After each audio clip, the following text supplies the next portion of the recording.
My name is Elena, I'm 62 years old. And I ran from my own home at midnight after I heard my son and daughter-in-law plot to throw me out on the street. Before I tell you how their entire world came crashing down, let me know where you're watching from in the comments. I've always thought of my little house in Ohio as the safest place on earth. The place where I raised my son. The place where my late husband Frank and I had built a life. It turns out the most dangerous monsters aren't the ones under the bed. They're the ones sitting in your living room drinking your tea. The night it all happened started like any other. The clock on my nightstand glowed 12:47 a.m. Sleep just wasn't coming. It rarely does these days. My back was acting up again. A dull nagging ache that felt like a hot poker resting against my spine. I finally gave up, swinging my legs over the side of the bed with a soft groan. Maybe some warm milk would help. Shuffling down the hallway in my worn-out slippers, I tried to be quiet. The old house had its own language of creaks and groans, and I knew them all by heart. The last thing I wanted was to wake Michael and his wife Sarah. Sarah especially. She had a way of looking at me when I disturbed her. A tight little smile that didn't reach her eyes, that made me feel like an inconvenience in my own home. As I got closer to the kitchen, I noticed a faint blue light flickering from the living room. The TV must have been left on. But then I heard voices. Whispers. Low and urgent. I recognized Sarah's sharp, cutting tone immediately. I stopped, my hand hovering over the refrigerator door. I know it's not right to eavesdrop, but something in her voice made the hairs on my arms stand up. A cold knot of dread formed in my stomach. I leaned closer, straining to hear over the hum of the fridge. And then the words came, clear as a bell in the silent house. When she signs the papers on Friday, we kick her out. The old woman gets nothing. The air left my lungs in a single silent gasp. I physically recoiled, my back hitting the cool drywall of the hallway. My mind scrambled, trying to make sense of it. The old woman? Was she talking about me? It had to be a mistake. Maybe it was a character in a movie they were watching. It had to be. I held my breath, my heart hammering against my ribs so hard I was sure they could hear it. I waited. I prayed. I begged for my son, my Michael, the little boy whose scraped knees I had kissed better, to say something. To defend me. To tell his wife she was being cruel, that she was crazy. Silence. A heavy, suffocating silence that stretched for an eternity. And then I heard it. It wasn't a word. It wasn't even a full sound. It was a grunt. A low, guttural noise of agreement. Of consent. The milk glass I was still holding felt slick in my hand. It started to shake. A tiny tremor that traveled up my arm. I had to clamp my other hand over my mouth to keep the sob from escaping. It wasn't just Sarah's venom that poisoned me. It was Michael's silence. His grunt. That was his vote. That was his signature on my eviction notice, on the end of my life as I knew it. He had chosen his wife over his mother. Standing there in the dark, a different kind of cold began to spread through me, creeping into my veins, chilling me deeper than the midnight air ever could. It wasn't fear anymore. It was ice. That single, cold grunt was the sound of my son choosing his wife over his mother. And it was the sound that ignited the fight of my life. But as I stood there, frozen in the dim hallway, the shock began to recede, and something else, something colder and more familiar, took its place. This wasn't a sudden storm. I had been feeling the rain for months. I just hadn't wanted to admit it. My mind flashed back. It wasn't one big thing. It never is. It's the little things. The small poison drops that slowly fill a bucket until it overflows. Sarah had moved in with Michael about a year after my Frank passed away. First, I was so grateful for the company. The house had felt so empty, so silent. She was all smiles and sweet gestures, calling me Mom, bringing me tea, telling me how much she admired the life Frank and I had built. Felt like a blessing. But then the little things started. My car keys would go missing from the hook by the door where I'd kept them for 30 years. I'd searched the house in a panic, my heart racing, only for Sarah to find them in the pocket of a coat I hadn't worn in weeks. "Oh, Elena," she'd say, her voice dripping with fake sympathy. "Your memory is getting so bad. Are you sure you're okay living alone?" She'd pat my arm, her touch feeling less like comfort and more like a claim. My reading glasses would vanish from my nightstand and reappear in the bathroom cabinet. My favorite coffee mug, the one Frank had given me on our last anniversary, would end up on a high shelf I couldn't possibly reach. Each time it was the same routine. A frantic search, my own rising self-doubt. And then Sarah, the savior, finding the lost item with a sigh and another comment about my failing mind. "We worry about you, Mom," she'd say to me. But she'd say it while looking at Michael, planting the seeds of doubt in his mind too. She was painting a picture of me, brushstroke by insidious brushstroke. The picture of a confused, incompetent old woman who couldn't be trusted with her own life, let alone a whole house. It was gaslighting, pure and simple, but I didn't have a word for it then. I just knew it made me feel small and crazy. Then, about 2 weeks ago, came the cruelest cut. My gold locket. It wasn't worth much in terms of money, but it was the most precious thing I owned. Frank had given it to me when Michael was born. Inside was a tiny faded picture of him holding our baby son.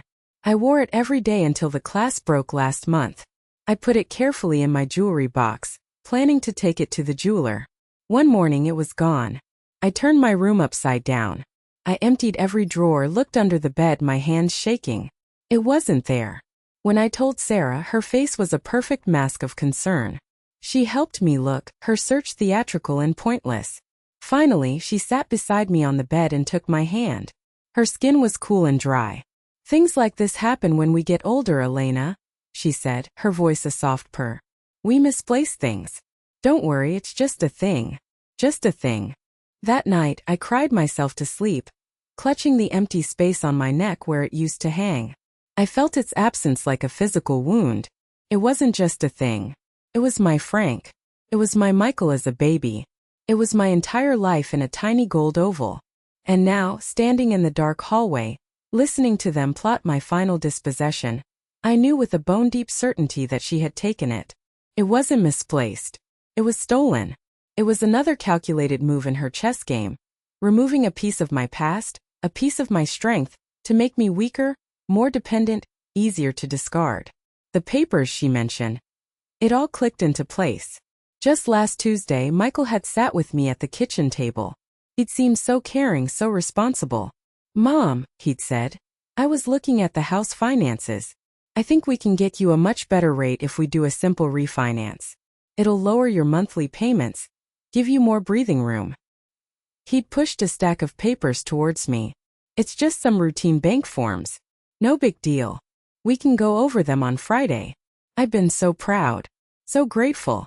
My son looking out for his old mother. Now the gratitude curdled into horror. Routine bank forms. My God. The sheer audacity of the lie. The casual cruelty of it. They weren't just kicking me out. They were making me sign my own eviction notice.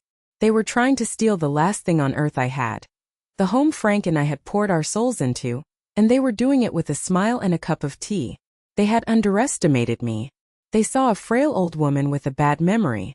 They didn't see the woman who had nursed her husband through his final illness, who had managed a household on a shoestring budget for 40 years, who had raised the very man who now sat silently consenting to her destruction. They thought their final move was just days away. But they had no idea I was about to make my own move. The ice in my veins solidified into a decision. It was sharp, clear, and absolute. I was not going to cry. I was not going to march in there and scream, giving them the satisfaction of seeing me broken. I was not going to be the hysterical old woman they were painting me as. I was going to disappear. I backed away from the living room doorway as silently as a ghost, my bare feet making no sound on the cool linoleum. I placed the still full glass of milk on the kitchen counter with a hand that was now perfectly steady. The trembling was gone, replaced by a cold, hard purpose. Back in my room, I didn't turn on the light. The moonlight filtering through the window was enough. I moved with an efficiency that surprised even me. I pulled out the small duffel bag I kept on the top shelf of my closet, the one I used for weekend trips that I no longer took. First, my medication. The bottle of heart pills and the blood pressure tablets. My mind was ruthlessly practical. I could survive betrayal but not a missed dose. Next, I went to the bottom drawer of my dresser and pulled out the old biscuit tin where I kept my emergency cash. There was about $300 in there, mostly in 20s. I stuffed it into the side pocket of the bag. I grabbed a spare sweater, a pair of socks, and the toothbrush from my bathroom. Then I stopped. My eyes fell on the silver-framed photo on my nightstand. It was my favorite picture of Frank and me, taken on our 25th wedding anniversary. We were both laughing, his arm wrapped tightly around my shoulders. His eyes were crinkling at the corners the way they always did. It was the last thing I looked at every night and the first thing I saw every morning. I wrapped it carefully in the sweater and placed it in the center of the bag. Let them have the house. They could not have this. Zipping the bag shut felt like an act of finality. This was it. I was leaving. The thought should have terrified me, and a part of me was shaking, but a larger part felt a strange, fierce exhilaration. I was not a victim being thrown out. I was a soldier making a strategic retreat. The most dangerous part was getting out. My room was at the back of the house, near the kitchen and the back door. Their master bedroom was at the front. But to get to the back door, I had to pass the living room again. I slung the bag over my shoulder. The weight was grounding. I took off my slippers. Barefoot was quieter. I opened my bedroom door a crack. The murmur of the television was still audible. I slipped into the hallway, my body pressed against the wall. The floorboards under the runner were the ones that creaked the least. I knew their secrets. I moved slowly, deliberately, one foot placed carefully in front of the other. As I drew level with the living room doorway, I risked a glance. The flickering TV screen illuminated them. Sarah was curled up on the sofa, her feet tucked under her. Michael was in the armchair, his head tilted back, staring at the ceiling. They looked so normal, so domestic. A loving couple planning their future. My stomach twisted. I slipped past the doorway, my breath held tight in my chest. Just a few more feet. To the kitchen. To the back door. The lock on the back door was an old bolt. It had a tendency to scrape. I put my hand on the knob, my fingers closing around the cold brass. I turned it with agonizing slowness, trying to muffle the sound of the latch disengaging. It clicked. A sound as loud as a gunshot in the silent house. I froze listening, waiting for a voice, for the sound of footsteps. Nothing. I eased the door open just enough to slip through, then pulled it shut behind me without letting it click. The cool, damp air of the October night hit my face. It smelled of wet leaves and freedom. I was out. I didn't run. I walked quickly and quietly across the damp lawn, my bare feet sinking slightly into the soft earth. I stayed in the shadows of the old oak tree that Frank had planted when Michael was born. I reached the sidewalk and didn't look back. Looking back was a luxury I couldn't afford. My destination was Brenda's house, my best friend since high school. She lived 4 blocks away. 4 blocks that suddenly felt like 100 miles. Every rustle of leaves in the wind sounded like footsteps behind me. Every passing car's headlights made my heart leap into my throat. I kept expecting to hear my name shouted, to see the front door of my house fly open, to see Michael's car come screeching around the corner. But the street remained empty. The neighborhood was asleep, blissfully unaware of the quiet drama unfolding on its sidewalks. My house stayed dark and silent behind me. When I finally saw the warm yellow glow of Brenda's porch light, a beacon in the darkness, my legs felt weak with relief. I crept up her walkway, my whole body trembling now, the adrenaline beginning to fade, leaving a raw, aching hurt in its place. I raised my hand to knock, hesitating for a second. What was I doing? Showing up on my friend's doorstep after midnight like a refugee. But I knew this wasn't the end. It was just the beginning of the war. I knocked softly, 3 gentle taps, hoping not to startle her. For a moment nothing happened, and a wave of panic washed over me. What if she was a heavy sleeper? What if she didn't hear me? Then the porch light flicked on, brighter now, and the door opened a crack. Brenda peered out, her gray hair in a messy bun, her face etched with sleep.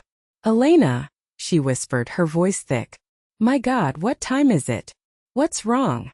Her expression shifted from confusion to alarm as she took in my appearance. My old nightgown, my bare feet, the duffel bag slung over my shoulder, the look on my face. She didn't ask another question.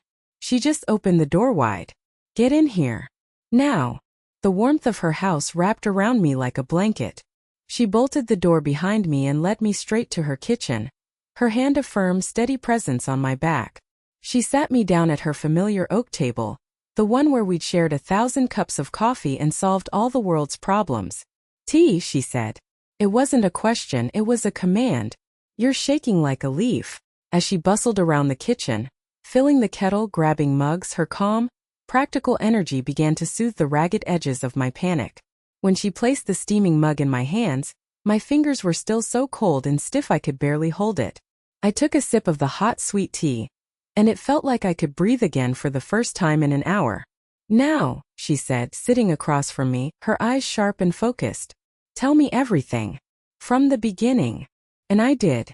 The words came tumbling out, a torrent of grief and fury. I told her about the whispers, Sarah's cruel words cutting through the silence of the house. I told her about Michael's grunt, that single betraying sound that had shattered my world. I told her about the missing keys, the misplaced glasses, the constant, subtle erosion of my confidence.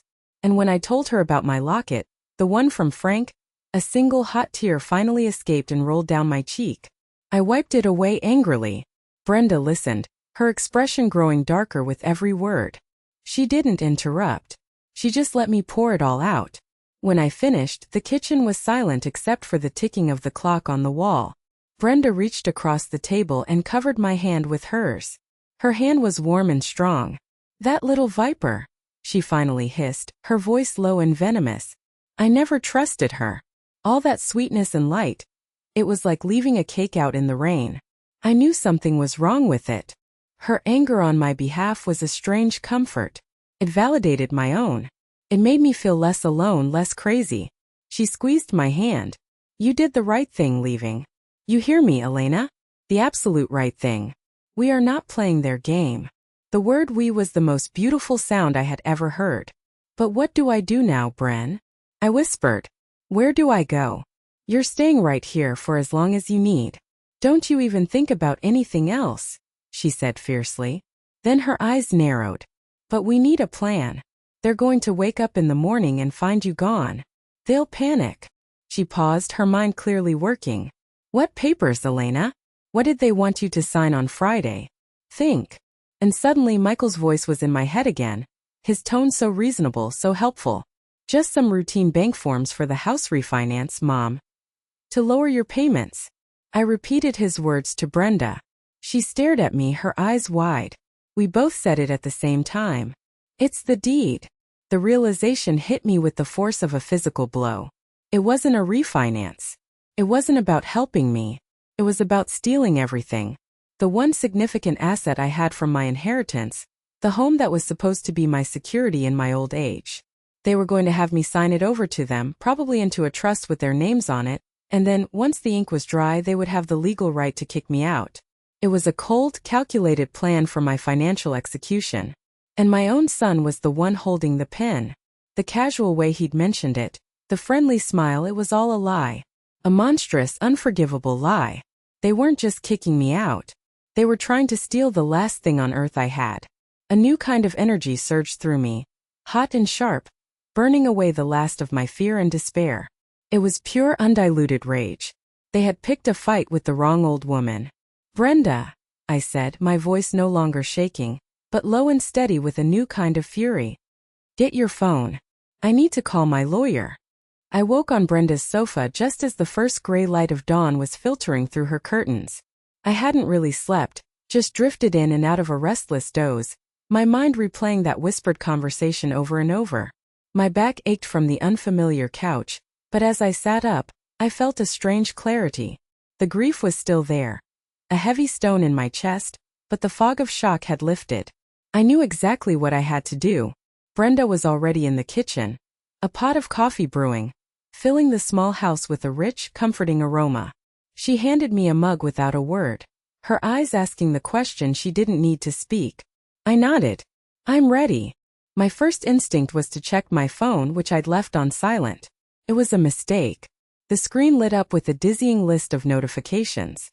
17 missed calls from Michael, 2 from Sarah, and a flood of text messages. "Mom, where are you? Woke up and you're gone. Please call me. We're so worried, Mom. Did you go for an early walk? Elena, this isn't funny. Michael is beside himself. Call us back immediately." The last one was from Sarah, the feigned concern already fraying at the edges, revealing the steel of her impatience underneath. The hypocrisy of it all was nauseating. They were worried. They just wanted to make sure I was okay. Oh, I was sure they did. They needed me to be okay enough to hold a pen on Friday. I switched the phone off and put it face down on the counter. Let them stew. Let them wonder. I'm calling Mr. Davies, I announced. Mr. Davies had been my lawyer for 20 years. He'd handled Frank's will and the paperwork for the house. He was a no-nonsense, old-school attorney who looked more like a tired history professor than a legal shark, but I knew he had a spine of pure steel. I found his number in my contacts and dialed, my thumb hovering over the call button for a second. It was barely 7:30 a.m., but I didn't care. This couldn't wait. He picked up on the second ring, his voice gravelly but alert. Davies. Mr. Davies, it's Elena Harris. I'm so sorry to call this early, but I have an emergency. Elena, he said, his tone immediately sharpening with focus. What's happened? Are you all right? And just like I had with Brenda, I told him everything. I kept my voice steady and factual, laying out the events of the last 12 hours like a police report. The whispers in the dark. The exact words Sarah had used. Michael's silent agreement. The plan for me to sign refinance papers on Friday. The history of gaslighting, the stolen locket. I left nothing out. He listened without a single interruption, the only sound on his end the faint scratching of a pen on paper. When I finally finished, the silence on the line was profound. For a heart-stopping moment I wondered if he thought I was being hysterical, if he thought I was a paranoid old woman. Then he cleared his throat. Elena, he said, and his voice was devoid of any doubt. It was cold and hard as granite. You did exactly the right thing by leaving that house. Do you hear me? Do not go back. Do not speak to them. He took a deep breath. What they are attempting is not only immoral, it's a textbook case of elder financial abuse and coercion. The refinance story is a classic tactic. It is highly illegal. We have them, Elena. Dead to rights. Hearing those words, illegal, coercion, abuse, from a calm legal professional was like a dam breaking inside me. It wasn't a family squabble. It wasn't my overactive imagination. I was not crazy. I was the victim of a calculated crime. The validation was so powerful it almost brought me to my knees. A wave of relief so intense it felt like grief washed over me. What do we do? I asked, my voice thick with unshed tears. First, he said, his voice now crisp and commanding. You stay exactly where you are. Are you safe? Yes, I'm with my friend Brenda. Good. Do not answer any of their calls or messages. Let them dig their own hole. Second, I am going to make a few calls of my own. We are going to move on this and we are going to move fast. They set the deadline for Friday. We are going to beat them to the punch. He paused and I could hear him shuffling papers. I want you to meet me tomorrow morning. 10 o'clock sharp. And Elena, he said, his voice dropping slightly, I want you to meet me at your house. A jolt of fear shot through me. Go back there? Alone? Oh no, Mr. Davies said, and for the first time, I heard a grim, chilling hint of something that sounded almost like satisfaction in his voice. We won't be going alone. That day was one of the longest, most surreal days of my life. It felt like living in the eye of a hurricane. The world outside my friend's cozy living room was raging. My phone, which I'd foolishly turned back on, buzzed incessantly with desperate, then angry, then pleading messages from Michael. But inside with Brenda there was a strange, tense calm. We tried to act normal. Brenda made a big pot of chicken soup, insisting it could cure anything from a cold to a broken heart. We watched old black and white movies on TV, but I couldn't follow the plots. The actors' faces would blur, and I'd see Sarah's smug smile, hear Michael's grunting assent. The betrayal was a living thing, a coiled snake in my stomach. Brenda was my rock. She didn't push me to talk, but she stayed close, a silent, unshakable presence. She refilled my tea, put a blanket over my shoulders when I shivered, and occasionally muttered things like, "He's going to regret this for the rest of his miserable life." Her righteous fury was a shield, protecting me from the cold despair that threatened to creep in. Around 3 in the afternoon, the storm outside breached our sanctuary. I was looking out the front window when I saw it. A police cruiser, moving slowly down Brenda's quiet residential street. It slowed even more as it approached her house. My blood ran cold.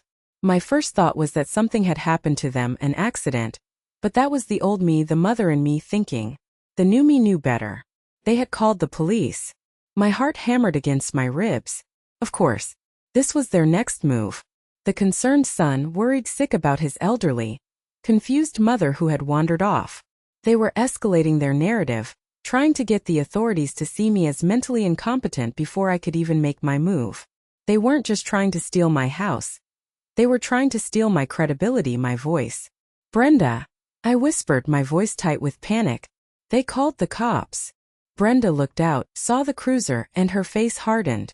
Don't you move, she ordered. I'll handle this. Before I could protest, she was out the front door, walking down her driveway with the confidence of a five-star general. I watched from behind the curtain, my hands twisted into a knot. The officer rolled down his window. I saw Brenda lean in, speaking calmly, gesturing back at the house.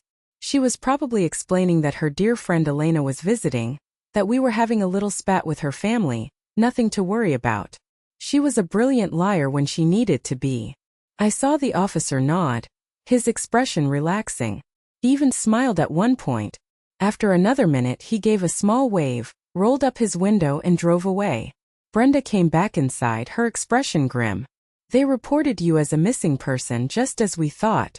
Said you've been acting forgetful and agitated lately. She shook her head in disgust. They are playing dirty, Elena. Really dirty. That act, using the police as a weapon in their scheme, solidified my resolve. Any lingering flicker of doubt, any weak-willed maternal urge to find a softer solution, was extinguished. This was war. They had made it so. That evening I didn't try to watch TV. I sat on the sofa and took the framed photo of Frank out of my bag. I stared at his kind, smiling face, tracing the outline of his jaw with my finger. He had always been the strong one, my protector. When he was gone I had felt so adrift. What would you do, Frank? I whispered to the picture. They're trying to take our home. Our son. My voice broke. And in the quiet of the room I could almost hear his voice, as clear as if he were sitting next to me. It was the voice he used when I was scared or uncertain, the one that always made me feel like I could face anything. Fight for what's yours, Elena. You're stronger than you think. Fight. I clutched the frame to my chest. He was right.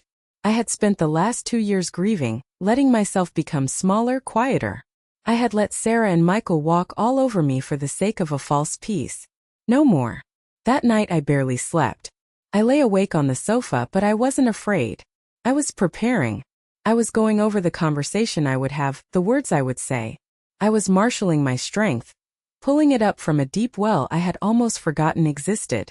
They thought I was a fragile old woman they could push aside, a sad little widow who had outlived her usefulness. Tomorrow they were going to meet the woman Frank had married, and she was anything but fragile. Brenda's car turned onto my street, and my stomach did a slow, nervous flip. There it was. My house. It looked so normal, so peaceful, the autumn leaves scattered across the lawn Frank had been so proud of. But inside the enemy was waiting.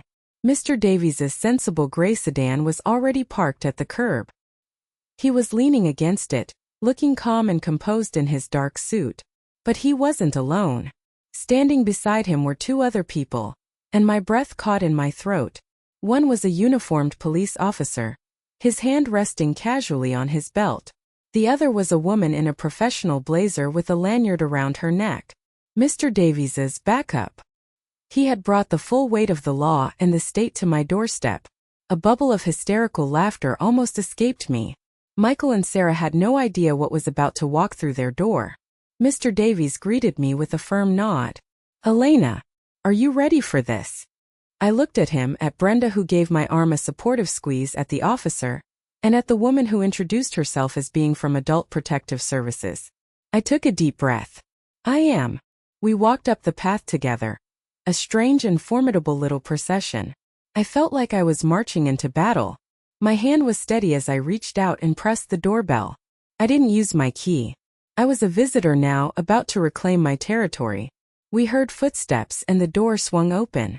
Sarah stood there, her face arranged in a mask of frantic relief. Mom! Oh, thank God! We were terrified. We called the police, Her voice died in her throat as her eyes moved past me. She saw Brenda, then Mr. Davies, then her gaze locked on the police officer's uniform, and all the color drained from her face. She looked like she'd seen a ghost. Michael appeared behind her, a hopeful, Mom? on his lips that withered when he saw who was with me. He turned a pasty greenish-white. "Cut the act, Sarah," I said. My voice was low and cold, a tone my own son had probably never heard from me. It held no warmth, no motherly softness. It was the voice of a stranger. I stepped across the threshold and my team followed me in. I was home. We stood in the foyer, the five of us facing the two of them. The air was thick with tension. "Michael, Sarah," Mr. Davies began, his voice calm and authoritative, filling the space. "My name is Howard Davies. I am Elena's legal counsel. We are here to discuss a very serious matter." He gestured to his companions. "This is Officer Miller, and this is Ms. Albright from APS." Sarah found her voice a high-pitched, defensive squeak. "A lawyer? APS? What is this? We were just worried about her. She's been confused lately," she wandered off. "That's a lie." I snapped, the words sharp as broken glass. My anger, so long suppressed, was finally unleashed. "You know exactly why I left. I heard you. Both of you. The night before last." I looked directly at Sarah, whose eyes were wide with panic. "I heard you tell my son your plan. When she signs the papers on Friday, we kick her out. The old woman gets nothing. Does that sound familiar, Sarah?" She stammered, speechless, looking wildly at Michael for help. But Michael couldn't meet my eyes. He was staring at the floor, his face flushed with a deep, ugly red of shame. Mr. Davies stepped forward, holding a file. "We have reason to believe," he said, his tone like chipping ice, "that you have been systematically attempting to defraud your mother, Elena Harris. That you created a false pretense of a refinance to trick her into signing over the deed to this property. An act which constitutes felony financial abuse of the elderly." "That's not true," Sarah shrieked, her composure shattering. "We were just trying to help her manage her finances. She's getting old, she can't handle it all." That was when I played my final card. The one piece of emotional shrapnel I'd been saving. I took a step closer, my eyes locked on her. "Really? Is that what you were doing when you stole my late husband's locket, Sarah? Was that to help me manage my memories too?" Bullseye. Her face, if possible, grew even whiter. She looked like I had slapped her. For the first time she had no answer, no quick lie. Michael's head shot up, and he stared at his wife, a new horrified understanding dawning in his eyes. He hadn't known about the locket. The officer took a deliberate step forward, his presence suddenly immense in the small foyer. "Ma'am," he said, his voice a low rumble directed at Sarah. "Attempting to defraud a senior citizen is a felony. Filing a false police report is a misdemeanor. You are in a great deal of trouble." Ms. Albright from APS stepped up and handed a business card to a stunned Michael. "We will be opening a formal investigation into a complaint of elder abuse. We'll be in touch." In that moment, watching their carefully constructed world of lies and manipulation crumble into dust around them, I didn't feel the rush of triumph I had expected. I just felt a profound, aching sadness for the son I had raised and the family I had lost. But I knew with absolute certainty what I had to do next. The air in the foyer was heavy with the wreckage of their lies. Sarah was trembling, a cornered animal, while Michael just stood there, his shoulders slumped in defeat, looking like a little boy who had been caught red-handed. Mr. Davies turned to me, his expression softening slightly. "Elena," he said, his voice gentle but firm, "under the circumstances, you have every legal right to ask them to vacate your property. Immediately. Officer Miller is here to ensure that there are no disturbances." The words hung in the air. My property. For the first time in a year, I felt the truth of them. This was my home. Mine. Not theirs to plot over, not theirs to steal. I had the power here. I drew myself up to my full height. I looked past Sarah, past the lawyer, and settled my gaze on my son. "Pack your things," I said. My voice didn't waver. "Both of you. I want you out by tonight." The silence that followed was absolute. Sarah let out a sound that was half gasp, half sob. Michael finally looked up at me, his eyes swimming with tears. "Mom, no," he pleaded, his voice cracking. "Please don't do this. We can fix this. I can fix this. I'm so sorry. Fix this." I repeated the words, and a bitter laugh escaped my lips. It was a harsh, ugly sound. I took a step toward him, forcing him to meet my gaze. There is no fixing this today, Michael. You sat there. You listened to her call your mother the old woman. You listened to her plan to make me homeless. And you said nothing. You made your choice in that moment. Now I'm making mine. I turned away from him, a gesture of finality. I'll be in the living room with my friend and my lawyer. Officer Miller will remain here while you pack. Don't take anything that isn't yours. My eyes flicked to Sarah. And I will be checking. Brenda put a supportive hand on my arm and guided me into the living room. Mr. Davies and Miss Albright followed. I sank down onto my own sofa, the familiar cushions feeling alien. From the foyer we could hear the sounds of their defeat. Drawers being yanked open, the muffled thud of items being thrown into bags, Sarah's occasional choked sobs. Officer Miller stood like a statue by the front door.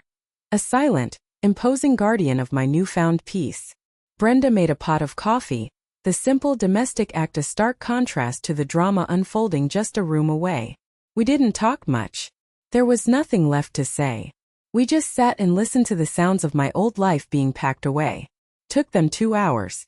2 hours of tense, miserable silence from the living room, punctuated by the sounds of hurried packing. Finally, 2 suitcases and 3 cardboard boxes were stacked by the front door. Michael appeared in the living room doorway. He looked 10 years older. "We're ready," he said, his voice hoarse. I stood up and walked back to the foyer.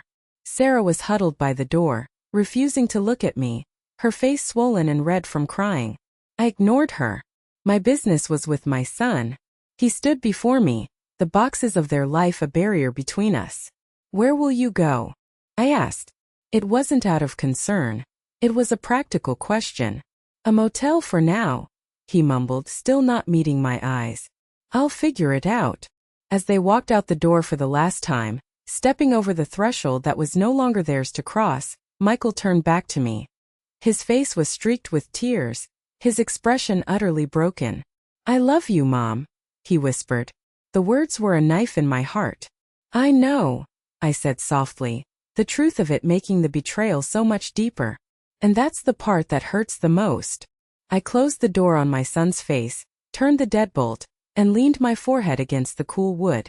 The house was silent. Completely and utterly silent. For the first time in months I was truly alone in my own home. But was I free? As the silence pressed in on me, I wasn't so sure.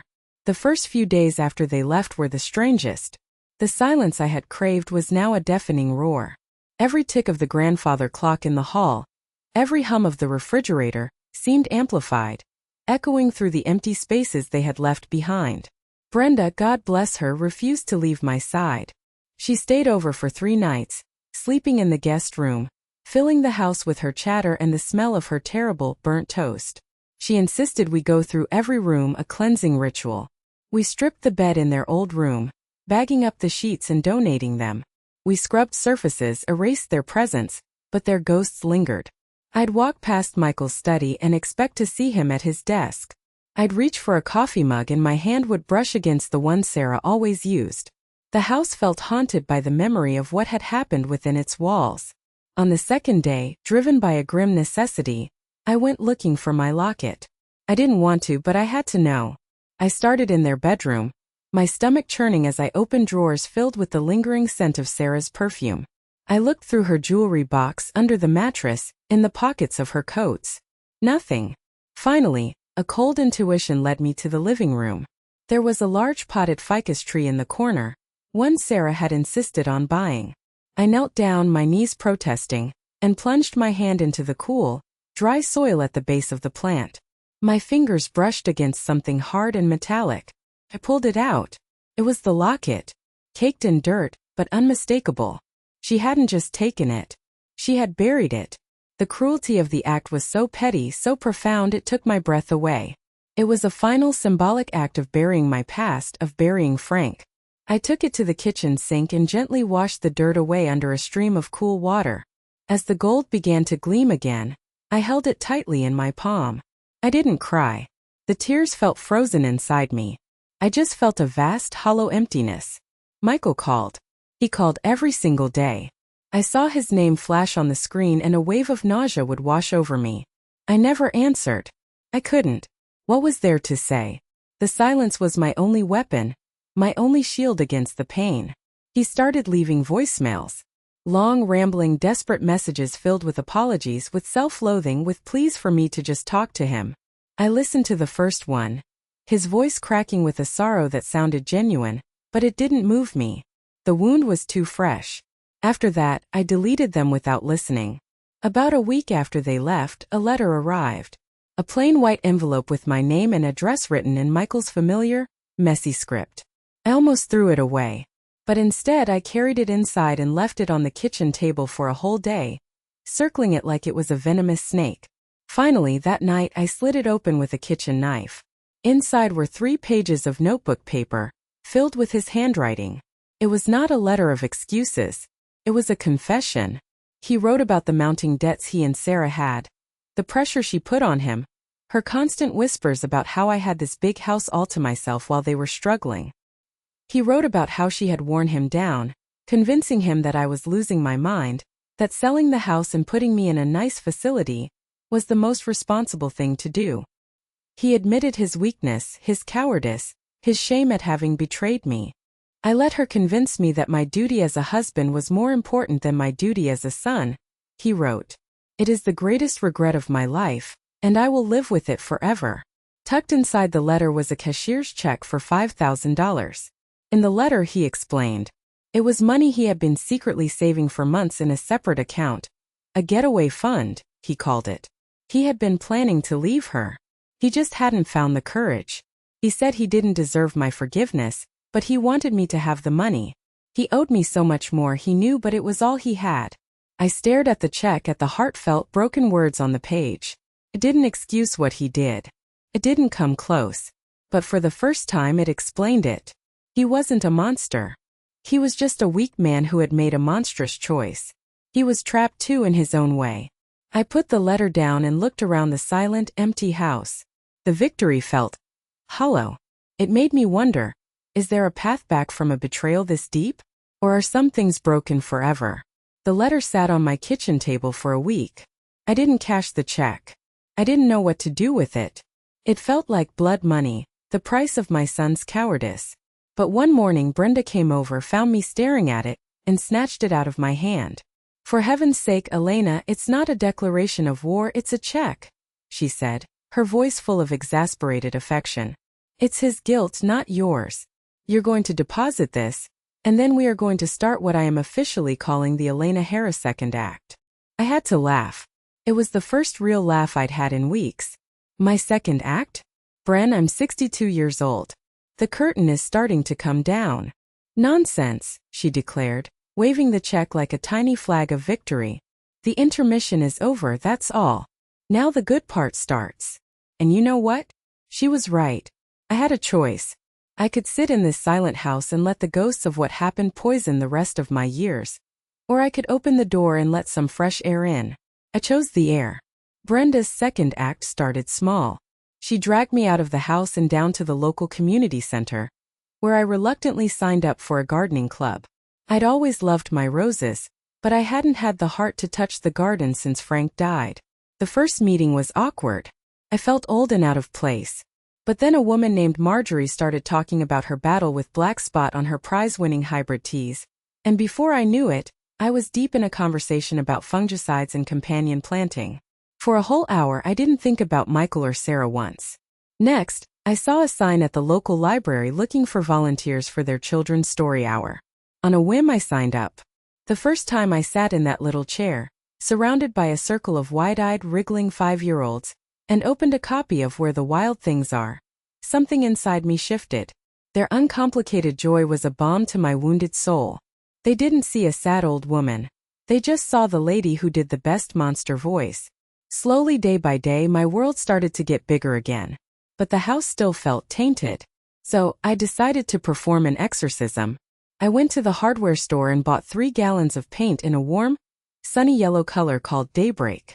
I spent a whole weekend with Brenda, blasting old Motown music, and we painted the living room. We covered up the drab beige that Sarah had insisted on. Every stroke of the roller felt like I was reclaiming my territory, painting over the bad memories, creating something new and bright.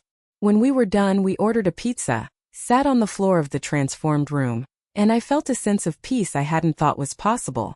About a month after they left, I finally felt ready. I called Michael. He answered on the first ring, his voice tight with surprise. "Mom, I'm cashing your check, Michael," I said, my voice even. "And I think we need to talk. Not here. Somewhere public." We met at a small neutral coffee shop downtown. When he walked in, I was shocked by his appearance. He looked gaunt with dark circles under his eyes. He had lost weight. He sat down opposite me and didn't touch the coffee he ordered. He told me everything. He and Sarah were in the middle of a messy divorce. The APS investigation had been dropped after I told them I wouldn't press charges, but the encounter had shaken him to his core. He didn't make excuses for what he did. He owned it. He talked about the financial hole they were in, how Sarah's spending was out of control, and how her manipulation had been so gradual he hadn't even seen it happening until it was too late. "I was a coward, Mom," he said, looking me straight in the eye for the first time. Plain and simple. I was afraid of her, afraid of being alone, and I let that fear turn me into someone I don't even recognize. I listened. I just listened. When he was done, I took a sip of my tea. I didn't offer him empty platitudes or easy absolution. The wound was still there, a tender scar on my heart. "Trust needs to be earned back, Michael," I said quietly. "It's not a light switch you can just flip back on. Takes time. A lot of time. One day at a time." He nodded, a flicker of understanding in his tired eyes. "I know, Mom. I know." We sat in silence for a moment, two strangers who shared a lifetime of memories. He had broken my heart, but he was still my son. As I got up to leave the coffee shop, I felt a tiny seed of something I hadn't felt in a long time. It wasn't forgiveness, not yet, but it might just be the start of it. Looking back now, a year later, I see that horrible night not as an ending, but as a violent, necessary beginning. It was the night I was pushed to the absolute edge, and in doing so, found a strength I had forgotten I possessed. It's funny how that works. Sometimes you have to lose everything to realize what you're truly made of. My house is no longer silent. It's peaceful. The sunny yellow living room is filled with plants from my gardening club and stacks of books from the library.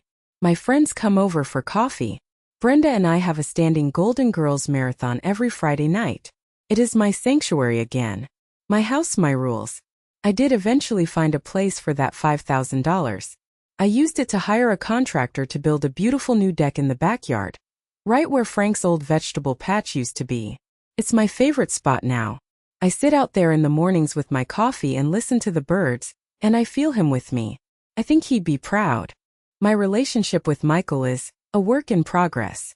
It is a fragile thing, being rebuilt slowly brick by painstaking brick. He finished his divorce. He has his own small apartment across town now. He calls me every Sunday without fail. He comes over sometimes to help me with heavy lifting in the garden, or to fix a leaky faucet. We don't talk about Sarah. We don't talk about that night. Not yet. Maybe one day we will. For now, there is no more blind trust. There is instead a cautious, deliberate honesty. We are learning a new way to be mother and son. It's not what we had, but it's real, and it's a start. I learned so much from all of this. I learned that you are never ever too old to stand up for yourself. I learned that your home isn't just bricks and mortar. It's your dignity, your security, and your right to peace. No one has the right to take that from you. Not a stranger, not a spouse, and not even your own child. And I learned that betrayal from your own family cuts deeper than any other wound, because it's a poison that attacks your very past, making you question every memory, every moment of love you thought you shared. But you can heal. It leaves a scar, but you can choose not to let that scar define you. So to anyone out there listening to my story today, to any woman who feels overlooked, undervalued, or invisible in her own family, I want you to hear me. Your strength is not determined by your age or your circumstances. It is in your spirit. It is in the fire that burns inside you, even if you think it's only embers right now. Do not let anyone extinguish that fire. Not for the sake of keeping the peace. Not for anything. Thank you so much for listening to my story today. It wasn't easy to share, but I felt it was important. My journey had a hopeful turn. But I know that for so many, the wounds are still raw. If you have ever had to face a painful betrayal from someone you loved, someone who was supposed to protect you. I invite you to share a piece of your story in the comments below. You don't have to share details, but just by saying "I understand," we can create a community here. Let's remind each other that we are not alone and that our stories matter. Please stay strong, stay sassy, and never, ever forget your own worth. And if you found any strength in my story, I'd be so grateful if you'd hit that like button and subscribe for more. You never know whose story might save you next.